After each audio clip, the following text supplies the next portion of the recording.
Good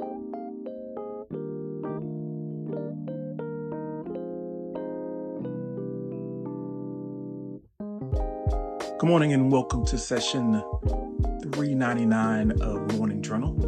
I'm your host, Jared. Thank you so much for taking a few minutes of your day to do some reflection and perhaps get a little bit of clarity and insight that you can take along with you over the course of today and through the weekend. Since as we are recording this right now is Friday, and we don't publish or stream on the weekend. So we're coming down to the end of another week, and I hope it's been a good one for you so far. Today, in today's session, we're going to get started with with the warm-up prompt or our check-in prompt of noticing. So as you are listening now, take a second to tune in to your present environment, whether that's internal or external, and reflect on or consider what catches your attention. What do you notice about this present moment, about this present place that you're in?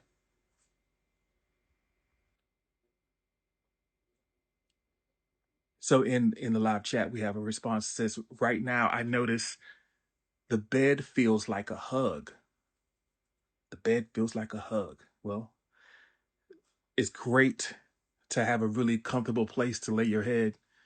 I guess it can be a little bit of a challenge to extract yourself from that hug and get started with your day if you're compelled to do so. If you have some place that you need to be or something that you need to do and you can't remain in the warm embrace of the bed for as long as you would like.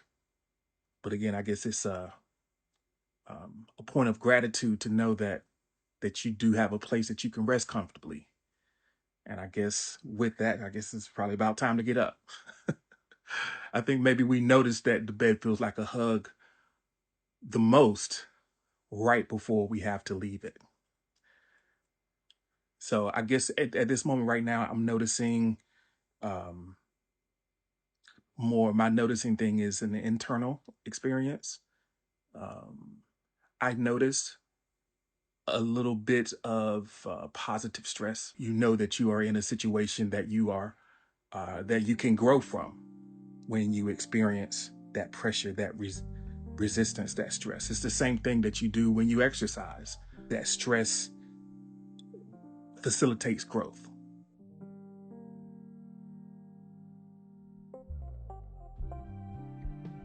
So as we move forward, we started out with noticing. Now I want to go into a few ideas that I had in mind. So the prompt is, what's the most important goal I am actively pursuing? I know sometimes in conversations that we've had in this space, we've had um, I'll say we've had a nuanced take on the role of goals. Sometimes we have to balance what seems to be a paradox or contradiction in like being fully present and abiding in the moment and kind of not time traveling and worrying about the past or worrying about what's going to happen, just being fully here now and understanding that sometimes, you know, we don't want to become fixated on a specific thing that you have to get to in order to make it make something worthwhile. We talk a lot about how, we should be mindful and focused on the journey, on the process, and all those things. So that puts the idea of having goals or setting goals in sort of a very complex, in a sort of a complex idea to hold. Those two things of being present and being goal oriented. The complex relationship that I have is born out of the failures to meet goals and the diminishing of trust that comes as a result of not being able to achieve a goal that you set for yourself. Can undermine your self-belief and, undermine your sense of efficacy, and you feel like you are kidding yourself based on your past. So that further complicates the relationship, I have, and maybe you also have with goals. Um, but I think one helpful thing that I came across and I've considered before, sometimes we see things a lot of different places or in a lot of different ways. I hinted at it a little bit yesterday, but I think the real value of having a goal is the order that it imposes on your life, on your choices. There are things that are conducive to achieving that thing. And the more resolute you are in going for or pursuing that goal, the more ordered things become for you in terms of the decisions that you make day to day, um, and the life that you design for yourself. And then maybe you get there, maybe you do achieve it. And even if you don't, you benefit from the order and the clarity that you can experience in your day to day. So with that context, the prompt is, what's the most important goal I'm actively pursuing?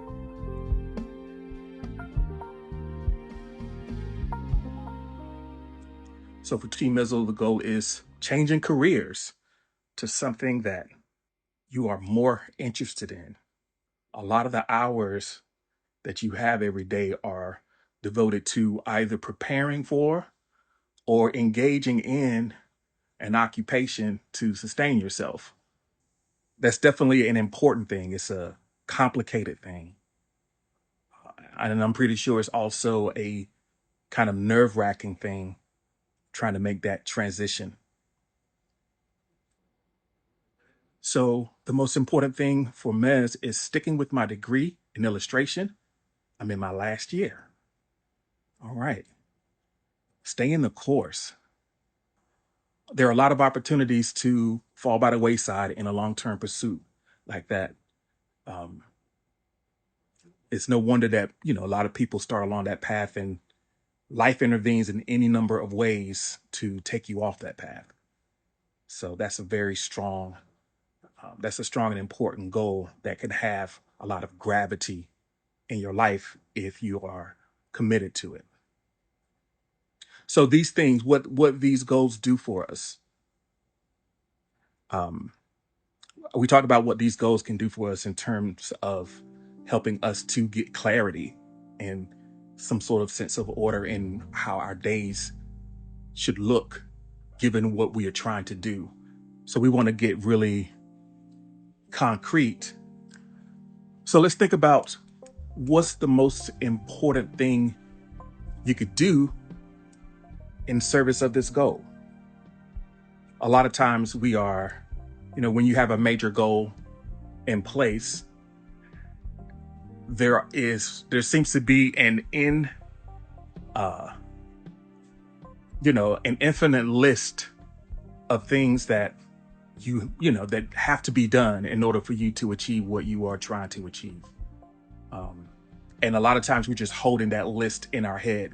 You're just kind of thinking about, oh, all these things I have to do. I know that when I'm working on complex project, just listing everything out that I can think of, dumping it all out, whatever comes to mind that might need to be done, um, just to get it out of my head is useful. But then when you look at that list, there is one thing or one set of activities uh, that clearly are responsible for most of the results that you might achieve. There is an activity that is a clear winner in terms of getting you closer to where you're trying to go. So you think about what that thing might be, and I believe the important next step is think about ways that you can make it easier for you to do that thing. This is sort of where the order comes in. If you understand what the most important thing is that you're pursuing, and then you also hone it down to um, what's the most important goal, and then what's the most important activity that's related to this goal. that's going to get me closer, then the most straightforward thing to do is, how can I set my life up so I can do more of that most important thing? Or how can I arrange my situation so that I can get this important thing done every day? We know where we're going. We've identified what the important thing is. So and that's what you're in the process of doing now. The next thing is, how can I make that thing that I have to do, that most important activity, how can I make it easier? How can I remove any friction? How can I make it enjoyable? So if you are creating something or making something, maybe setting a space aside that's dedicated to that thing that you need to do, so that when it's time to go, you can just jump right in and get started. Maybe there are or tools or instruments, or maybe there are items that you need to use, whether it's a physical thing or a software thing, that would make it easier for you to do the work or more enjoyable to do the work. Work can be really fun and engaging when you are doing it, when you have the right tools to do it. It feels better when you're working with the right things, that you're not fighting your technology or trying to make something fit that doesn't fit.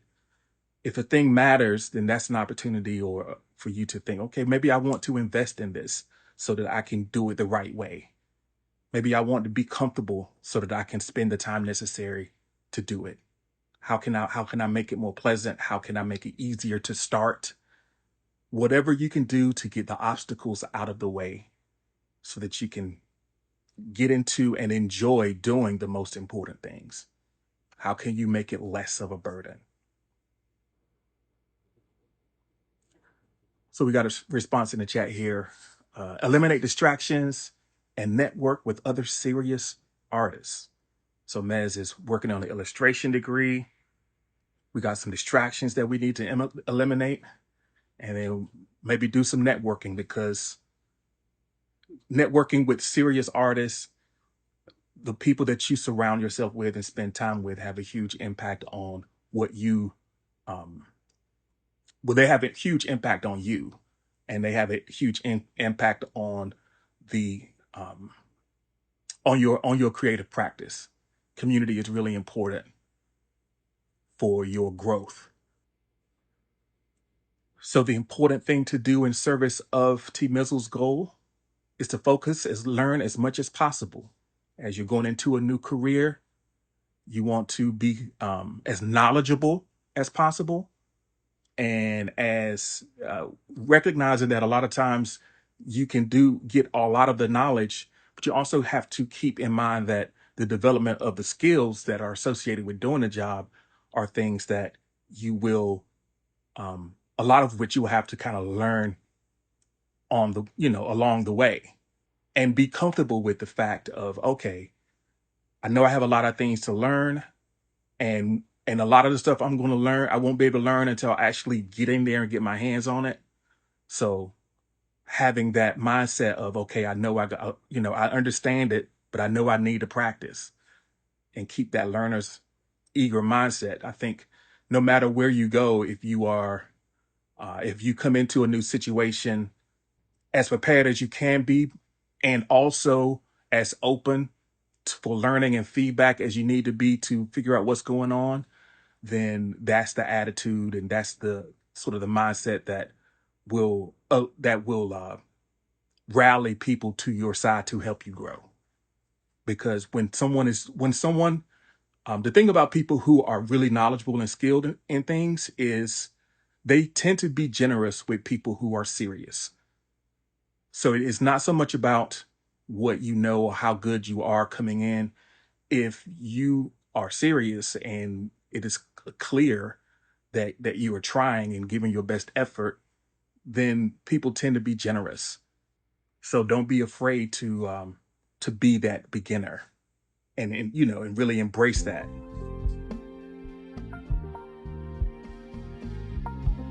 So we've identified the goal.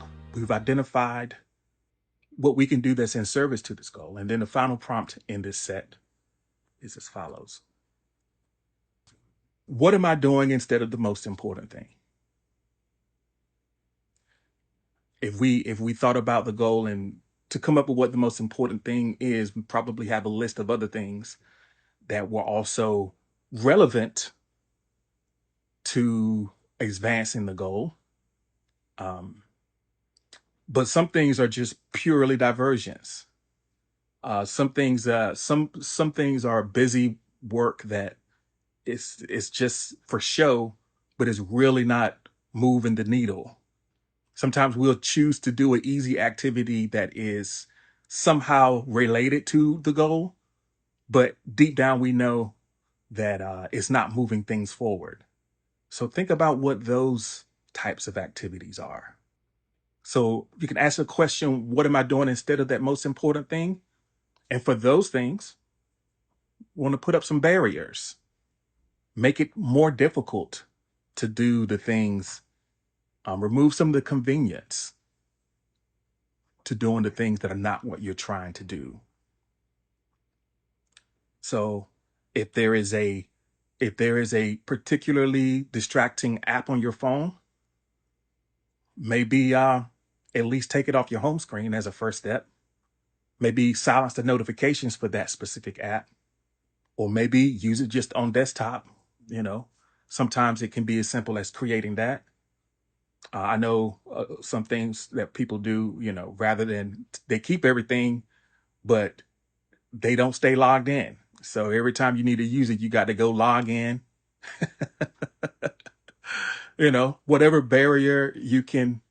Whatever barrier you can take to make the easy, irrelevant thing harder for you to run to as a distraction. So the thing that um, Kaloli does is nitpick and get, overthink and get caught up on little details. Yeah, sometimes we can, that's sort of the perfectionism route of procrastination or diversion. A lot of times we'll get caught up in details that don't matter because we're scared to ship the thing. You know, what it boils down to is we're trying to find a reason not to ship it, or find a reason why you can't move forward. Kalila says, instead of finishing the presentation, I'm taking 45 minutes going through fonts and colors and stuff like that. Yeah. Hey, it's a very convenient story that we can tell ourselves as artists and as creative people that, um, oh yeah, well, I couldn't send it. It had to be perfect. It had to be this and that. That's a very convenient and plausible excuse. I mean, it's one that we can actually get behind and somehow, you know. All right. So, as a quick recap, we started this session by noticing, um, calling into our awareness the moment that we are embodying and seeing what is there for us to see, feeling what's there for us to feel. Then we started to went into our conversation about goals and specifically about one, the complicated relationship that I have, and maybe you have, your history, your personal history, and the baggage that you have around goals that perhaps you abandon or fail to achieve, and the impact that that has on our self image and our belief in ourselves, and the importance or the order imposing character of a well chosen goal, the way that having that goal sort of implies or imposes order as you begin to pursue it.